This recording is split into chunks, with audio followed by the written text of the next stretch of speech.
Senate Republicans cast serious doubt on fate of bipartisan immigration deal.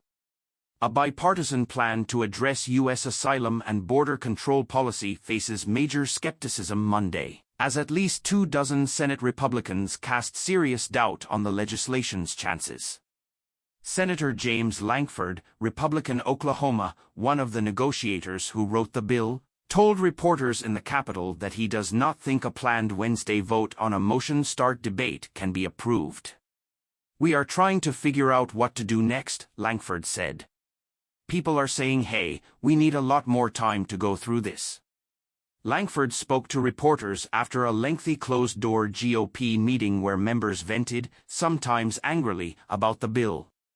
"I think the proposal is dead," Senator Roger Wicker, Republican Mississippi, said bluntly. Lankford would not go that far. He told reporters that it was clear the bill would need to be amended in order to garner more Republican support. But moving any further to the right risks losing enough Democrats to reach the 60-vote threshold.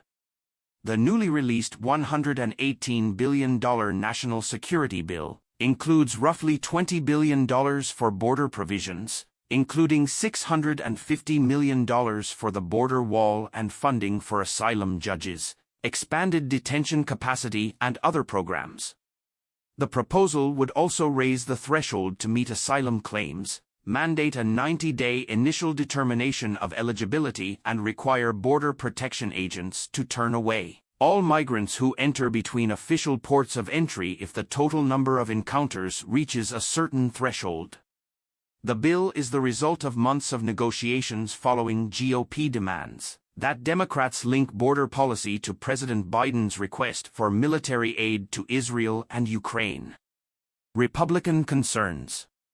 The doubts from Senate Republicans follow days of pressure from House Republicans and former President Trump to dump the bill before the details were made public. The opposition ramped up in the hours after the bill was released. "Any consideration of this Senate bill in its current form is a waste of time," House Republican leaders said in a statement. "It is dead on arrival in the House. We encourage the U.S. Senate to reject it. Only a fool or a radical left Democrat would vote for this horrendous border bill," Trump posted on Truth Social. Some, like Senator J.D. Vance, Republican Ohio, echoed that message on Monday. "These are sort of pretty massive concessions to Democratic policy goals," Vance told reporters. "I'm not sure what Republicans got out of it. I think overall the members that have already come out and said no, I think it is hard to overcome that and the attitude of the House," said Senator Joni Ernst, Republican Iowa, a member of the Senate GOP leadership. "I am very disappointed that so many of our members came out as a hard no before the legislation was even released. I wish we had given James Lankford the benefit of the doubt to take a look at the text before we started speaking our opposition," Ernst said. Democratic frustration.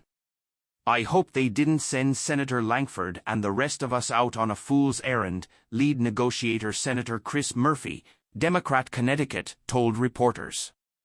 "There are certainly some typically Republican-aligned groups that are supportive," Murphy said, referring to an endorsement from a border protection agents union, "but Trump seems to be a bit of a puppeteer these days. I hope that's not true with respect to this bill." While the bulk of Senate Democrats appear to support the proposal, there are a few lawmakers who have come out against the proposal.